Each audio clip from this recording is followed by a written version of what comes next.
when I came to Hollywood to work, This is just a dream. I was like, what? I was like, all these people are in this movie.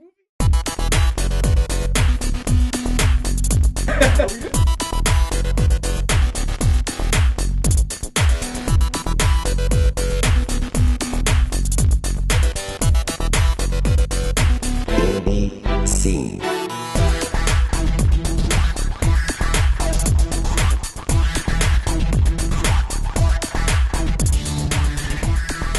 I'm always gonna be a student at this thing. At the moment I think I figured it out, I'm already lost. Demetrius Grosse, American actor. Our guest has an outstanding and promising career as an actor in TV and film. He graduated from the Carnegie Mellon University School of Drama and Howard University. Besides, he inspired me to use one of his thoughts as a quote for our show. Bienvenido, Demetrius. Gracias, señor Mora. What's up, man? Wow, you quoted me. I quoted you. It's an amazing quote. I love This is like a kind of a quote show. So the fact that you quote me, I hope that didn't go to my head. Yeah. So, quick question. Start the show. How can a guy that wanted to be a basketball player and a veterinarian turned out to be an actor? Just not limiting myself. You know, I still actually think I want to go back to school and get into veterinarian science is what it is, because I don't know if I'd necessarily be a doctor anymore. A veterinarian, I probably would do something to study behaviorally, like animals. But I guess you just get it. You go from having all these gifts, right, and adversity, and so depending upon what adversity you're faced with, the application of your gifts change, right? So that's kind of what happened. I wanted to play basketball. I started playing that. High school wasn't good enough. My high school in D.C. I went to this Catholic school. It was called Gonzaga, and they were nationally ranked all the time, so I wasn't good enough to play there. So then I started playing my other sport, which is acting. So when did you decide to become an actor? Like very young? It's interesting. I don't know when people use the nomenclature like actor, like especially like we're in LA right now. So people ask you what you do, or like, and people say, I'm an actor, or I'm an engineer, or they always talk about their profession, but as the lead. But I don't know if acting really defines me. It's what I love to do. Like I said, it's kind of like my sport, But I guess I found it at a young age. To answer your question, I started doing it when I was like 12, right? So we were making up little skits for the adults at Thanksgiving time in my grandmother's apartment in Northeast. And so I just started doing it from there, basically. Nice. So how was the road from a featured extra in The Wire to the character of Sandy in the famous TV show Heroes? Long, arduous process. The Wire was like when I got my first introduction into like acting, like professional acting, because I had done plays and stuff, but and it was close to home, right? It was like I was able to, at the time I was studying at Howard University, so I was able to drive up to Baltimore audition, and I got the role as an extra. And funny enough, the same DP on that show is working on my new show, Complications. We share the same director of photography. So, ER is the longest running primetime medical drama in American television history, and it's the most nominated drama program in history. What did Officer Newkirk means in your career? Well, Officer Newkirk was a rookie in the Chicago PD, and at the time I was a rookie on the Warner Brothers lot. I was acting with. I saw George Clooney on the call sheet one day, and I saw Mekhi Phifer on the call sheet. And one day I was on a set with Angela Bassett, and these are people that I was supposed to be able to perform at that same level. And that was like my first like major like recurring thing where I was showing up almost every day. So Newkirk was a rookie, and I looked at myself as a rookie. So it was kind of me. That's happened a lot in my career. It's starting to make me wonder.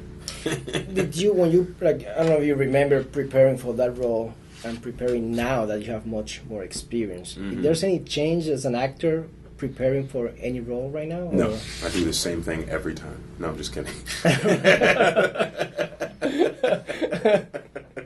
No, but Nah. if you remember, it's been like No, it's not the Just long. At that time, I'll tell you the Yeah. difference. At that time, I used to like really, really worry about like if people would think it was right, like whatever I was doing was right. Now I don't think so much about whether or not it's right. I think about whether or not it's authentic. so.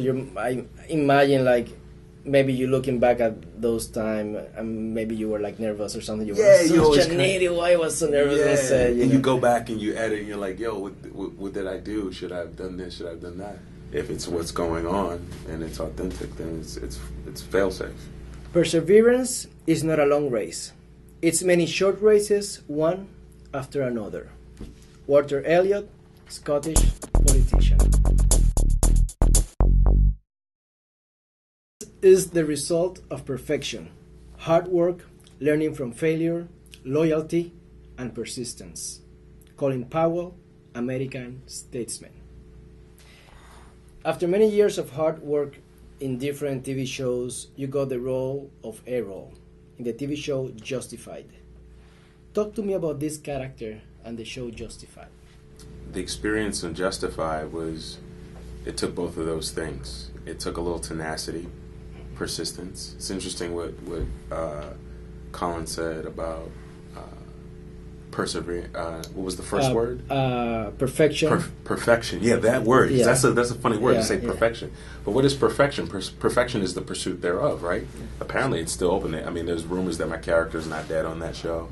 Graham Yost was like, hey, he's not dead. So, there may be another season, and so who knows what'll happen with it. But that was a testament to persistence, and the character was one of the most loyal people I've ever played. To the fact where Errol actually gives up his life trying to save Limehouse's life at the end of it, where he goes into the thing and shoots corals. He shoots corals, and that was a testament to loyalty. So, good choice of quote there. You mentioned something when we were on break about, you want to say something about The Wire, some type of story? Yeah, so funny, my production company, we're currently distributing a shameless plug, documentary, A Last Cry for Katrina. And Wendell Pierce, who played Bunk on The Wire, he came in as one of our subjects that we featured because he's from New Orleans. And we got footage of all of his parents' home that he rebuilt. There's a neighborhood and a community in New Orleans called the Gentilly, and so we expose that and how they got their land completely destroyed by 13 feet of water, and nobody helped them. The government didn't help them. FEMA didn't help them. Red Cross helped them. Grassroots organizations helped them, and there's all kind of stuff about like Algiers, people getting murdered. It was really bad, but we shed a little light on the hope in this story about some of the community members down there in New Orleans who rebuilt after that tragedy and actually are still rebuilding even now, even though it's not in the public spotlight. So, and Wendell Pierce is one of the guys who he played Bunk on The Wire. So we've been working really dynamically and closely to produce this documentary that some people think is really special. Nice. Yeah. Nice. So. Deputy Emmett Yoners is your character in Banshee, the Cinemax successful TV show that right now it's in the second season, and it was renewed for a third season. Who is Emmett Yoners in Banshee? Emmett is he's a guy who could have been, I don't know, he could have been Tom Brady, he could have been Herschel Walker, he could have been, Barry Sanders. He could be like a big-time football player, right? He could be all those guys, but he decides to go. I mean, it's a big story. Like Banshee's its own town, right? But in that, you have all these little subplots and microcostic elements. He's kind of one of the microcostic elements of the show, and his story's basically he went to Penn State, and he's a family guy. He comes to Banshee to get away from that spotlight of being a football star, and tries to raise a family in a small town, what he thinks is a small, good town. And as we see in the series, we realize it's not. It's just a quaint small town. Banshee's full of pretty sordid stuff. Okay. But that's what people like to see. So. Yeah, nice. Recently, you worked in the USA pilot Complications that you mentioned before. How was that experience? Well, I'm still working. I'm working on it because it's a new thing. You know, it's developing. Okay. I don't like to talk about things in past tense. You know, sometimes I talk about things that are in the past as if they're in the present because I feel like they're still with you, whether or not you know we're aware of it. I don't mean that to correct you. But No, you can correct now, me. Complications is interesting. It's about a group of ER doctors who are basically struggling with their life and their lives outside of the ER. So it takes more of the slant. Here's the full circle thing again. It takes more of the slant of ER than I'd say a Grey's or something like that. But it's still indicatively its own show because it's about what these people are living with on the fact that they have a 24-hour on-call lifestyle. And my character is just grappling with balancing his his community. He's working in a hospital that he's been there for 10 years. He's a medical doctor, he's working in the ER. He's been there for 10 years, and he's grappling with the community that he's in, which is his own community, and the things that govern his Hippocratic oath. And he's balancing those things. Health insurance, all that stuff. Whether or not to take patients in the ER. Some of whom he may know if they have insurance or if they don't. And so. It looks at our country. It looks at our world, and that's what medicine. That's what medicine is changing completely. And with the new healthcare reform, we don't know what's going to happen. And in reality, a lot of patients with or without the new reform, the medical system in this country is not the best. Exactly. I think that's why it's relevant. I think that's why a show like Complications is relevant because we don't really have that element of our medical dramas, We kind of steer away from that. We lean more to the romance of it or the violence of it. What about the real decisions that have to be made? And so this kind of splits the middle and goes right to that. I wish it the best. I hope it goes forward, because it could be entertaining and provocative at the same time. Okay. Dictionary is the only place that success comes before work. Hard work is the price we must pay for success. I think you can accomplish anything if you're willing to pay the price. Vince Lombardi, American Adult.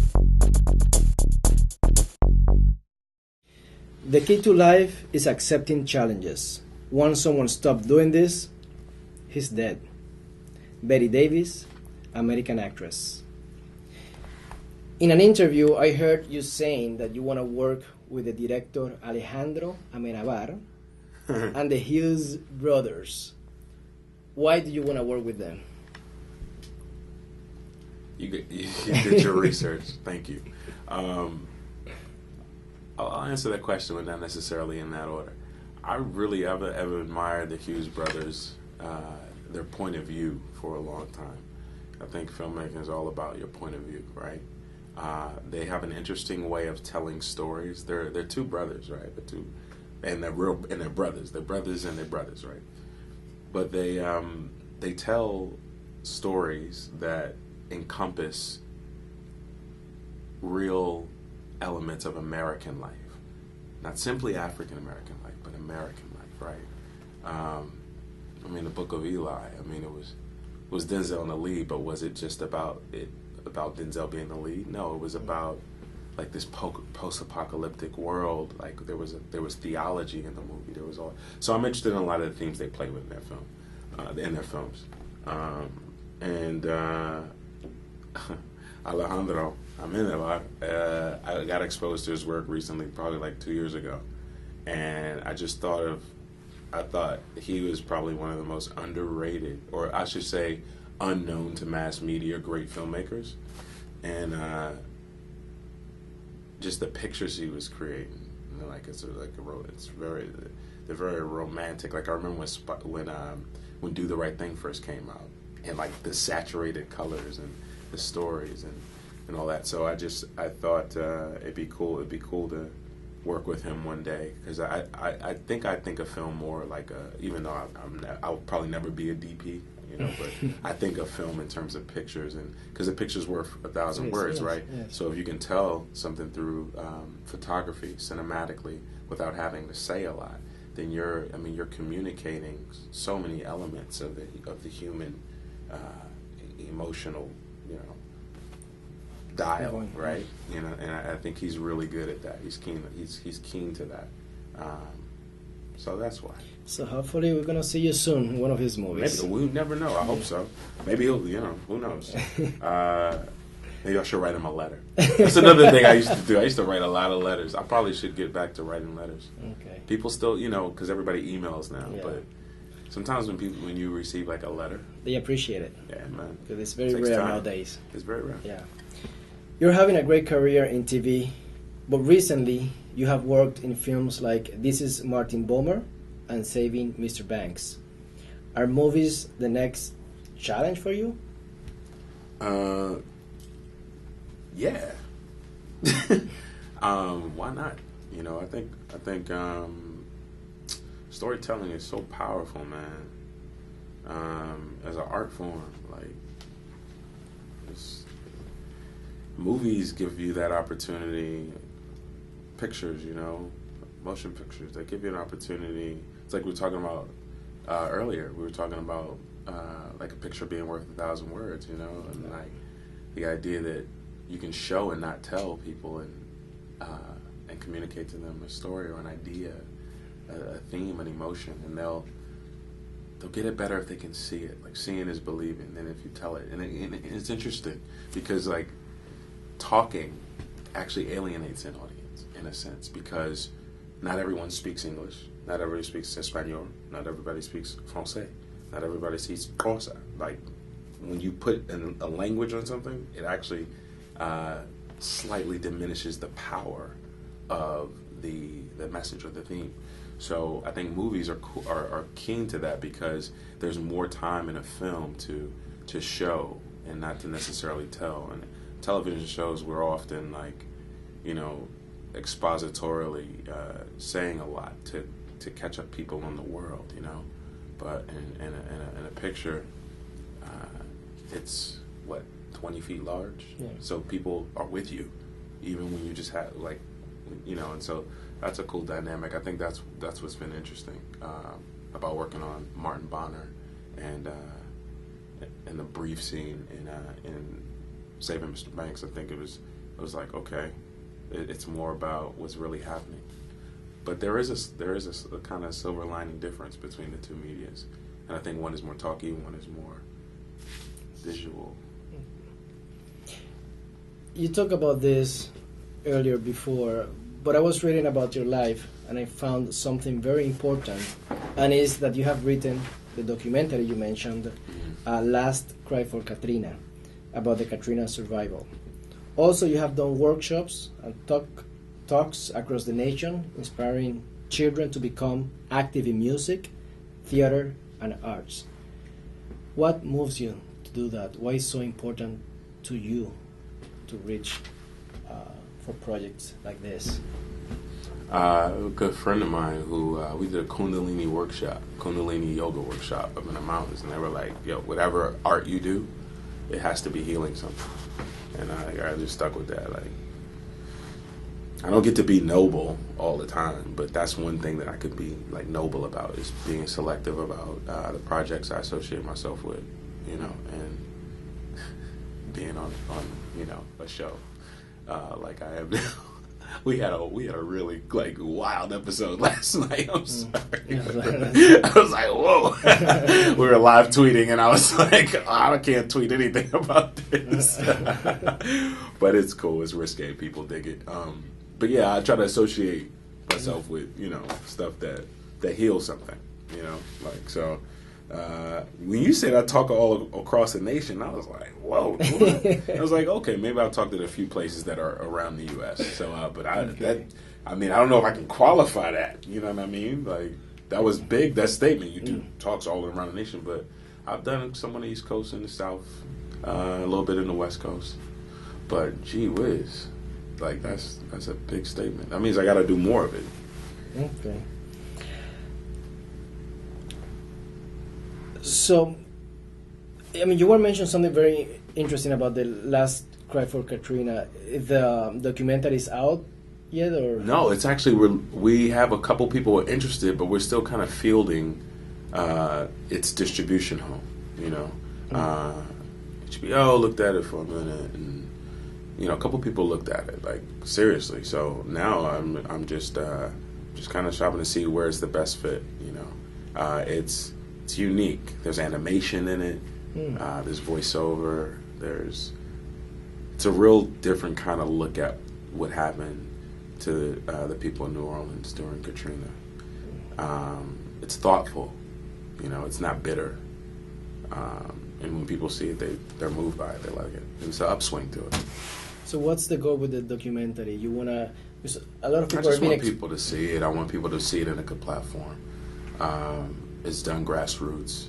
It was inspired by my muse, my girl. She's from New Orleans, so it's a story with a lot of heart. You know what I mean? A lot of corazón. Corazón. Your Spanish is very good. Nah. Nah. Por supuesto. Thank you, Demetrius. Gracias. It's Estar good con to meet nosotros. you again. Mucho gusto. Mucho gusto. What I work hard at doing is staying on a path of being kind and showing and proving that I'm a good person to society. That's hard. The talent, that's a gift. I just came here like that. Erika Badu, American singer. Thanks for watching us, and see you next week on the indie scene.